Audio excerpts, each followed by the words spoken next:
Hello, I'm Laura with IndoorGardening.com, and today we're going to be talking about 6 variegated houseplants for any budget.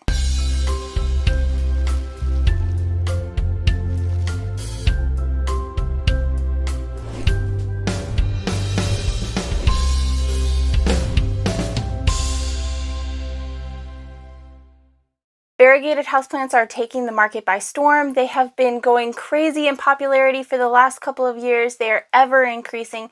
A lot of these variegated houseplants are still very pricey on the market and not affordable for everybody, so the ones that we have on our list today are going to be affordable, beautiful plants that everybody can bring a little variegation into their lives with.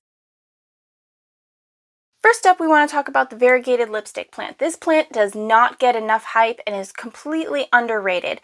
This plant does not need a lot of care and attention. It does not need a lot of water. You just shove it in a window with a lot of light, water it when the leaves are kind of soft and flexible. The more light you give it, the more white variegation it gets. If you take it away from the light, then it'll revert back to green and you'll still have the white that grew there before. Very, very easy care plant. It's a trailing plant, or you can have it climbing. It is a creeper naturally, so it does prefer to be a trailing plant. It's very, very beautiful. The foliage starts out kind of small and then it grows bigger and bigger for you. It can also produce beautiful flowers over time, which is really fun addition. Overall, it checks all the boxes. Variegated, gorgeous, easy care. Who can resist it? Definitely got to hype this plant up more. Next up, we have the beautiful Hoya Carnosa Crimson Princess. This plant is absolutely stunning. You get big bushy baskets and you hang it around your home. As long as they're getting sunlight, that variegation is going to stay. If you give it more light, you will actually see the stems start to turn pink, sometimes even purple. It will also produce flowers throughout the season. It is not a heavy feeder. It does not need water very often. Very easy care, very low maintenance plant. As long as it's getting the light it needs, it will just sit there and look absolutely beautiful. You don't really have to worry about rot because you don't have to water it that often, and it doesn't really need high humidity. It will grow more if it has high light and a higher humidity, but it doesn't need it at all. It's just going to sit there and look pretty. And when it grows, it will start growing upwards and then it will trail over. They can also climb if that's what you wish, so you can put trellises in the pots and kind of shape it around that way as well. It's an absolutely amazing plant. Spider plants are the tried and true variegated plant. They were one of the very first houseplants ever collected and commercially brought into everyone's homes. They are very popular for a reason. They do not need a lot of attention. You let them dry out, you let them look sad, and then you give them a little bit of water and they'll perk right back up. They also produce a ton of babies. They have their little plantlets that'll hang down that look like little spider legs with little baby plants on the end of it. You chop those off and you can root them and grow whole new plants or make your plant more bushy. They come in a variety of colors. You can get variegated, reverse variegated, and they have the beautiful Bonnie curly spider plant as well, which grows very, very well in the face pots. And if you put it in a hanging planter, it looks really nice as well. These plants are so much fun. They don't need a lot of attention, which makes them great for any kind of household, for plant caregivers of any level. Next up, we have any variegated pothos. There's Epipremnum aureum, which is the golden pothos. You've got the marble queen, which is white with green speckling.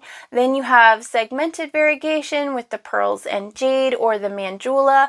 These plants are all very easy care. You just let them dry out. They don't need a lot of light. You can put them anywhere. The marble queen will get less white and more green like most variegated plants if you don't give it a whole lot of light. They can handle just about any type of care. Just let them dry out. Don't give them too much water because that's how you rot them. But honestly, even if you rot them, you just chop off the rotted roots, you stick them in a fresh new pot, stick them in a little bit of humidity, they'll grow all new for you, and then you can start again. They are very, very forgiving, and they're a very hardy plant. They're also known as invasive. In a lot of places, we have a whole video on invasive plant species, so you can definitely go check that out when you're done here.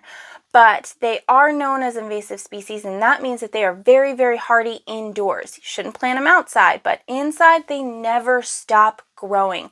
You can have them climb boards, you can have them climb poles. As they climb, their foliage gets bigger and bigger and more variegated, which is very fun to watch. You can also have them trail, so you can set them on top of your bookshelves and your tables, and you can see them trail down, create these beautiful vining curtains. Tradescantia is one that we have definitely talked about before. They are a creeping, trailing, high light loving plant. They do not need a lot of humidity. They do not need a lot of water. They just want to sit in sun and grow. The only issue with these is that their tops tend to get bare because they run out of energy for the old foliage, drop the old foliage, and keep on making new foliage. So they do need to be pruned and propagated quite a bit in order to keep a full looking pot. But they look amazing when you give them enough light and you give them the attention that they need. There are several different varieties of the white and green variegation. There is white with green on top of it, and there is green with white on top of it, which sounds really silly until you actually see that they look very different. But they are all stripy. They're very beautiful. They keep the variegation. They do not lose it in lower light, which is one of the reasons why they are so highly recommended on this list. Most variegated plants have a tendency to lose that variegation as they lose their light. So this is definitely one with stable variegation, which is very nice, and the fact that it can trail is very cool as well. It doesn't really climb, so if you're looking for a climbing one, please see one of the other options on the list. If you like climbing plants, the Syngonium Albo is absolutely incredible when it gets the chance to climb. If you put it on a pole or a board, it will start to climb up and its little ears will start to get more pronounced. You will get more of that gorgeous color, especially if you give it more light. This plant will revert if it is not given enough light, so definitely make sure you're giving it good light. If it gets too much white variegation, you give it a little bit too much sun, that white variegation will start to burn a little bit because the leaves are fairly thin. But this plant is pretty easy maintenance. It doesn't need that high of a humidity. Stick to around 40% humidity and it'll be perfectly fine. If you give it more, great. Try not to go any lower than that because you'll start to see some crisping edges. It's also a member of the aroid family, so you will see that it grows these long aerial roots. It will try to attach to things. If you don't give it something to climb, it will just get bigger and bushier. You can put those aerial roots back in the pot and it will eventually trail over and it will look very cool either way.